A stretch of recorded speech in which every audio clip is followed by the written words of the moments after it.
Innal hamdalillah nahmaduhu wa nasta'inuhu wa nastaghfiruh wa na'udzu billahi min shururi anfusina wa min sayyiati a'malina. May yahdihillahu fala mudhillalah wa may yudhlil fala hadiyalah. Asyhadu an la ilaha illallah wahdahu la syarikalah wa asyhadu anna Muhammadan abduhu wa rasuluh la nabiyya ba'dah. Ya ayyuhallazina amanu ittaqullaha haqqa tuqatih wa la tamutunna illa wa antum muslimun. Ya ayyuhan nasu taqu rabbakum allazi khalaqakum min nafsin wahidah wa khalaqa minha zawjaha wa bassa minhuma rijalan katsiran wa nisaa'a wattaqullaha allazi tasaaluna bihi wal arham innallaha kana 'alaikum raqiba. Ya ayyuhallazina amanu taqullaha wa qulu qawlan sadida yuslih lakum a'malakum wa yaghfir lakum dunubakum wa may yuti'illaha wa rasulahu faqad faza fawzan azima. Amma ba'd, fa inna khairal hadisi kitabullah wa khairal hadi hadi Muhammadin sallallahu alaihi wasallam wa syarrul umuri muhdatsatuha wa kullu muhdatsatin bid'ah wa kullu bid'atin dalalah wa kullu dalalatin finnar. Ayuhal muslimun sidang Jumat rahimahumullah, puji dan syukur tak lupa kita panjatkan kepada Allah Subhanahu wa taala yang selalu senantiasa memberikan berbagai macam kenikmatan kepada kita. Dan salah satu kenikmatan pada hari ini kita dikumpulkan oleh Allah Subhanahu wa taala di masjid yang mulia ini guna untuk melaksanakan salat Jumat secara berjamaah. Salawat dan salam senantiasa tercurah untuk baginda Rasulullah sallallahu alaihi wasallam beserta para sahabatnya, para tabi'in, tabi'ut tabi'in serta pengikut-pengikut yang setia dengan ajaran-ajarannya. Ayuhal muslimun sidang Jumat rahimahumullah, Islam dalam mengajarkan kepada kita bahwa hak-hak setiap kaum muslimin itu terjaga sebagaimana pernah disampaikan oleh Rasulullah sallallahu alaihi wasallam ketika haji wada.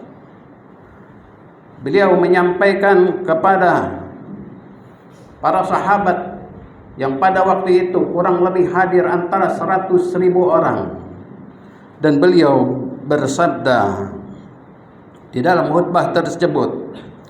Rasulullah sallallahu alaihi wasallam bertanya kepada para sahabatnya yang hadir pada waktu itu, hari apakah ini? Maka para sahabat pada waktu itu serentak menjawab, ini adalah hari di mana hari ini adalah semua manusia hadir, yaitu hari Idul Adha. Kemudian Rasulullah sallallahu alaihi wasallam bertanya lagi, kemudian negeri apa ini? Maka para sahabat pun menjawab, ini adalah negeri Makkah. Kemudian Rasulullah sallallahu alaihi wasallam pun bersabda lagi, kemudian bulan apa ini? Ini adalah bulan yang dimana di dalamnya semua apa yang dilakukan menjadi haram. Kemudian Rasulullah sallallahu alaihi wasallam melanjutkan lagi, sesungguhnya darah kalian, harta-harta kalian, kehormatan kalian adalah haram atas sesama kalian, sebagaimana haramnya hari ini di negeri kalian ini dan pada bulan ini. Kemudian beliau mengulang-ulang kalimat tersebut beberapa kali. Lalu setelah itu beliau bersabda, kemudian mengangkat kedua tangannya seraya berdoa, seraya berucap kepada Allah Subhanahu wa taala, ya Rabb, sesungguhnya amanah ini telah aku sampaikan kepada jamaah. Ya Rabb, sesungguhnya amanah ini telah aku sampaikan. Ya Rabb, sesungguhnya risalah ini telah aku sampaikan. Ibnu Abbas pada waktu itu berada di tempat itu. Beliau berkata, demi zat yang hidupku berada di tangannya, sesungguhnya ini adalah wasiat untuk semua kaum muslimin dari zaman para sahabat sampai kelak pada yaumil akhir. Kemudian Rasulullah Shallallahu Alaihi Wasallam melanjutkan sabdanya, maka hendaknya di antara kalian yang hadir pada hari ini, maka hendaknya menyampaikan kepada orang-orang yang tidak hadir. Kemudian Rasulullah Shallallahu Alaihi Wasallam melanjutkan, dan janganlah kalian kembali kepada kekufuran sepeninggalku sehingga kalian satu sama lain saling membunuh. Hadis yang sangat panjang diriwayatkan oleh Imam Al-Bukhari. Jamaah rahimahumullah, pada waktu dahulu di awal-awal Islam, Rasulullah Shallallahu Alaihi Wasallam dalam dakwahnya mengajak kaum muslimin untuk mendatangi orang-orang yang tidak mau mengucapkan dua kalimat syahadat. Kemudian di dalam riwayat yang lain, Rasulullah Shallallahu Alaihi Wasallam mendatangi suatu kampung yang apabila di dalamnya tidak ada orang yang melakukan sholat, maka mereka akan diperangi dan dibunuhnya. Kemudian Rasulullah Shallallahu Alaihi Wasallam di dalam riwayat yang lain bersabda, "Faida fa'alu dalika asamu minni dima'ahum wa amwalahum." Jika mereka melakukan sholat, jika mereka mengucapkan dua kalimat syahadat, kemudian mereka melakukan sholat, maka dia terlindung dari pembunuhan tersebut. Jika mereka melakukan hal tersebut, yaitu mengucapkan dua kalimat syahadat, melakukan sholat, maka darah dan harta mereka terlindungi dariku. Jamaah rahimahullah, maka orang-orang muslimin adalah haram untuk diambil hartanya. Orang-orang yang melakukan sholat, orang-orang yang pernah mengucapkan dua kalimat syahadat, maka haram hartanya untuk diambil. Jemaah rahimahumullah, kenapa demikian? Karena Rasulullah SAW di dalam Haji Wada telah mengatakan bahwa harta, kehormatan, dan darah kaum muslimin terlindung dari perampasan tersebut. Jamaah rahimahumullah, di dalam hadis yang lain Rasulullah Shallallahu Alaihi Wasallam bersabda, "Qatlul mu'minina a'damu indallah min jawali dunya." Dosa membunuh seorang mukmin lebih besar daripada yang hancurnya dunia ini. Membunuh seorang muslim itu adalah lebih besar mudaratnya daripada kehancuran dunia ini. Sementara kita sering melihat, jamaah rahimahullah, bagaimana seseorang muslim antara saudara dengan saudara hanya untuk urusan dunia, mereka membunuhnya. Bagaimana dengan saudara-saudara kita yang ada di luar sana, dan tidak sedikit yang membunuhnya juga adalah bagian daripada orang-orang muslim.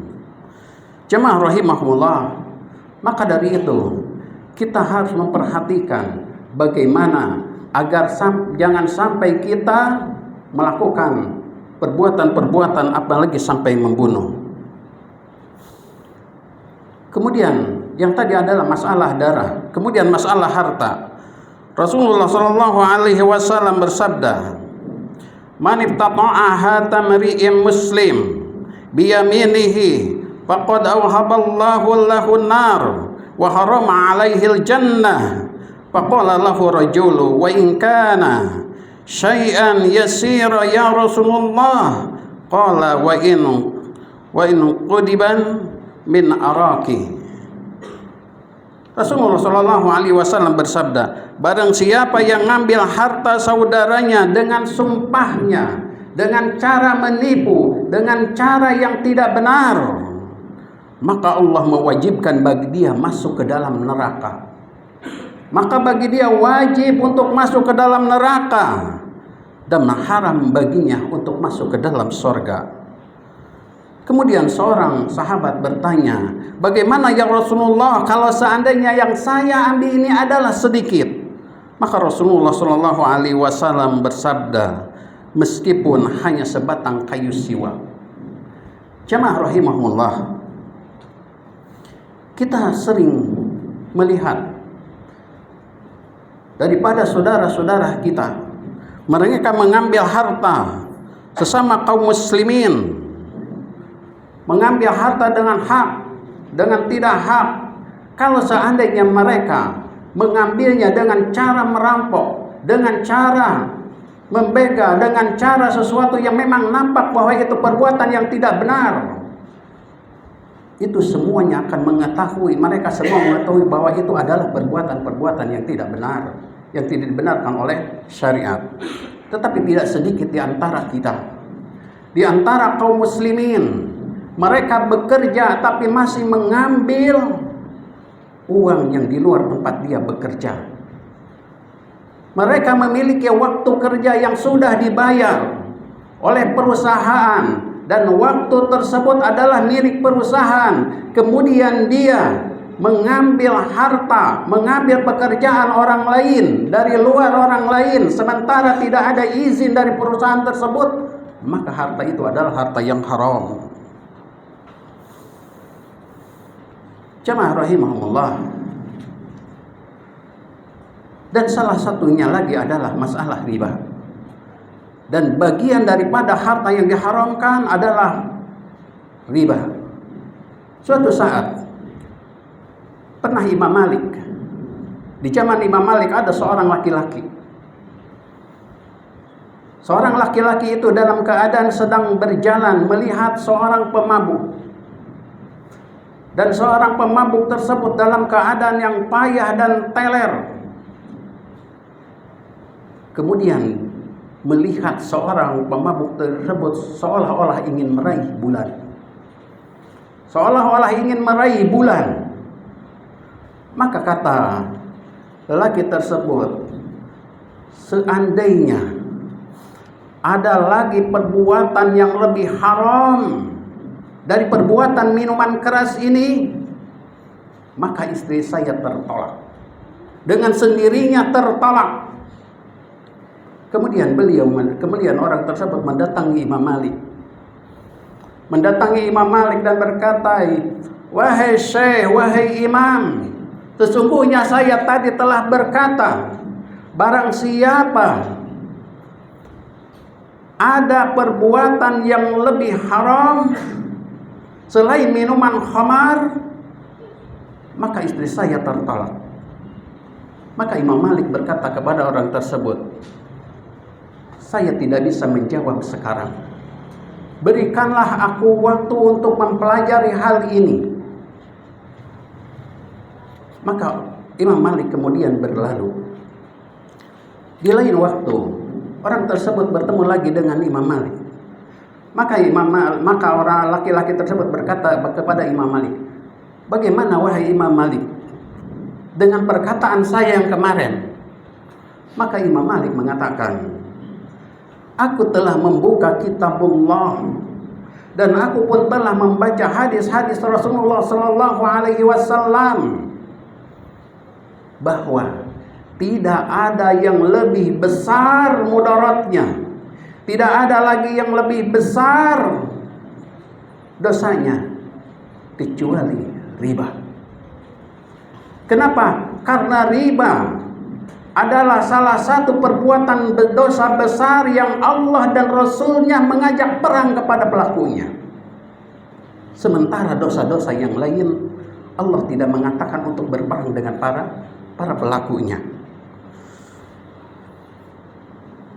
Kemudian yang ketiga adalah dosa merusak kehormatan sesama kita kaum muslimin. Rasulullah sallallahu alaihi wasallam bersabda, "Ar-riba isnani wa sab'una baban adnaha mislu isyanir rajulu ummuhu wa innal arba riba istitalahu rajuli fi 'irdi akhihi." Rasulullah sallallahu alaihi wasallam bersabda, riba ada 72 pintu Dan yang paling ringan seperti seorang anak berzina dengan ibunya. Dosa riba yang paling ringan, yang paling kecil, sama dengan dosanya seorang anak berzina dengan ibunya. Dan riba yang paling besar adalah seseorang membeberkan kehormatan orang lain, yaitu membeberkan aib saudaranya. Jemaah rahimahumullah, kita telah mendengar dari sabda Rasulullah SAW bahwa riba adalah salah satu perbuatan yang Allah dan Rasulnya mengajak perang kepada pelakunya. Itu adalah dosa yang paling besar. Tetapi ternyata ada lagi yang lebih besar, yaitu lebih besar daripada riba di atas riba, adalah seorang hamba membeberkan kehormatan saudaranya sesama kaum muslimin. Jemaah rahimahumullah, kita sering melihat dari saudara-saudara kita yang memang mereka ini ketika mengumpat saudaranya sesama kaum muslimin, mereka seolah-olah tidak mengenal batas. Mereka sebarkan aibnya, mereka sebarkan kekurangannya, mereka sebarkan semua perbuatan-perbuatannya yang justru Allah sendiri telah menutupinya. Padahal kita pernah mendengar dari sabda Rasulullah SAW, ketika ada seseorang datang kepada Rasulullah SAW, "Ya Rasulullah, sesungguhnya saudaraku ada di antara tetanggaku yang ibadahnya bagus, sholatnya bagus, zakatnya, infaknya, sedekahnya juga bagus. Tetapi sayang dia begitu mulutnya sangat seringkali menyakiti saudaranya." Maka Rasulullah SAW bersabda, "Huwa binnar," sesungguhnya dia di dalam neraka. Salatnya, puasanya, ibadahnya, infaknya, sedekahnya tidak bisa melindungi dirinya hanya karena dia sering menyakiti tetangganya.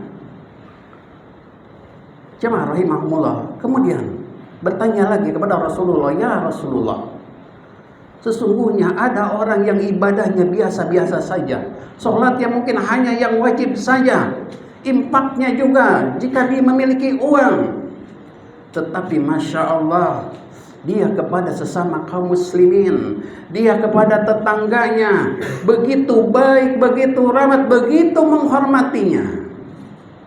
Sesungguhnya dia di dalam surga," kata Rasulullah SAW. Maka dari itu jamaah rahimahumullah, apabila kita merasa seorang muslim dan ada saudara-saudara kita kaum muslimin, maka jagalah darahnya, jagalah hartanya, jagalah kehormatannya, jangan membuka aibnya. Kenapa? Karena Rasulullah SAW telah mengharamkannya. Aqulu qouli hadza fastaghfiru innahu huwal ghafurur rahim.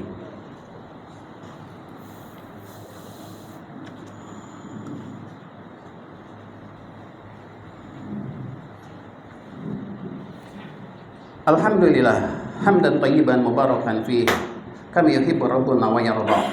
Wa asyhadu an la ilaha illallah wahdahu la syarika lah. Wa asyhadu anna Muhammadan abduhu wa rasuluhu la nabiyya ba'dah. Ya ayyuhallazina amanu ittaqullaha haqqa tuqatih wa la tamutunna illa wa antum muslimun. Jemaah rahimahumullah, ada salah satu ayat di dalam Al-Qur'an ketika Allah Subhanahu wa taala berfirman, "Inna a'tainakal kautsar fasholli li rabbika wanhar inna syani'aka huwal abtar." Allah mengingatkan kepada kita, sesungguhnya kata Allah, kami telah memberikan kepada kalian nikmat yang sangat banyak. Nikmat yang sangat banyak itu kita tidak mungkin bisa menghitung nikmat-nikmat tersebut. Kita tidak mungkin bisa mencatat nikmat-nikmat yang telah Allah berikan kepada kita. Dari mulai kita terbangun sampai kita tertidur. Pernahkah kita mencatat kenikmatan yang telah Allah berikan kepada kita? Tentu saja kita tidak akan mampu. Tidak ada seorang pun yang mampu mencatat nikmat-nikmat tersebut. Maka Allah mengatakan, fasolli, hendaklah kalian sholat. Fasolli, hendaklah kalian sholat li rabbika, semata-mata karena Tuhanmu. Dan kita telah mendengarkan dalil ini, dan kita telah mengetahui hadis dalam ayat ini.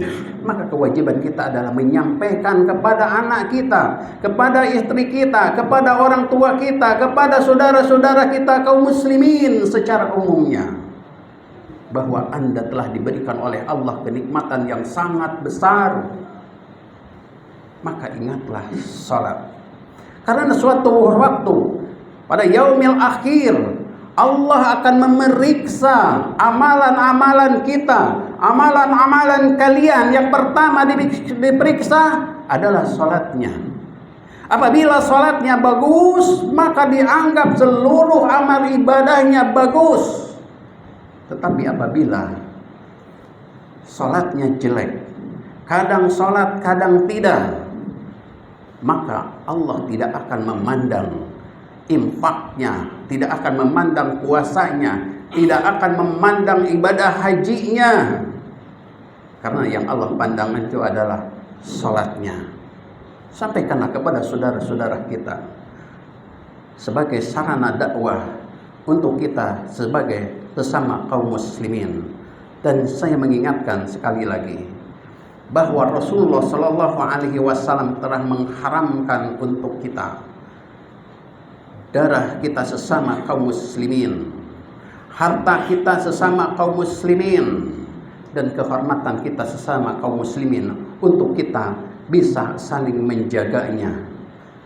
Mudah-mudahan apa yang saya sampaikan bermanfaat, menjadi nasihat untuk diri saya pribadi dan umumnya untuk jamaah, bahwa kita diwajibkan untuk berdakwah, untuk mengingatkan sesama kaum muslimin agar kita bisa selamat di dunia wal akhirah. Innallaha wa malaikatahu yusholluna 'alan nabi ya ayyuhallazina amanu shallu 'alaihi wa sallimu taslima. Allahumma shalli 'ala Muhammad wa ali Muhammad kama shallaita 'ala Ibrahim wa ala ali Ibrahim wa barik 'ala Muhammad wa ala ali Muhammad kama barakta 'ala Ibrahim wa ala ali Ibrahim innaka Hamidum Majid. Allahumma ighfir lil muslimina wal muslimat wal mu'minina wal mu'minat al ahya minhum wal amwat ya kawjal hadza. Rabbana dhalamna anfusana fa illam taghfir lana wa tarhamna lanakunanna minal khasirin. Rabbana hab lana min azwajina wa dhurriyyatina qurrata a'yun waj'alna lil muttaqina imama. Rabbana atina fid dunya hasanah wa fil akhirati hasanatan wa qina adzabannar. Wa sallallahu ala Muhammadin wa ala alihi washabbihi wasallam. Subhana rabbika rabbil izzati amma yasifun wa salamun alal mursalin walhamdulillahi rabbil alamin. Aqimus shalah.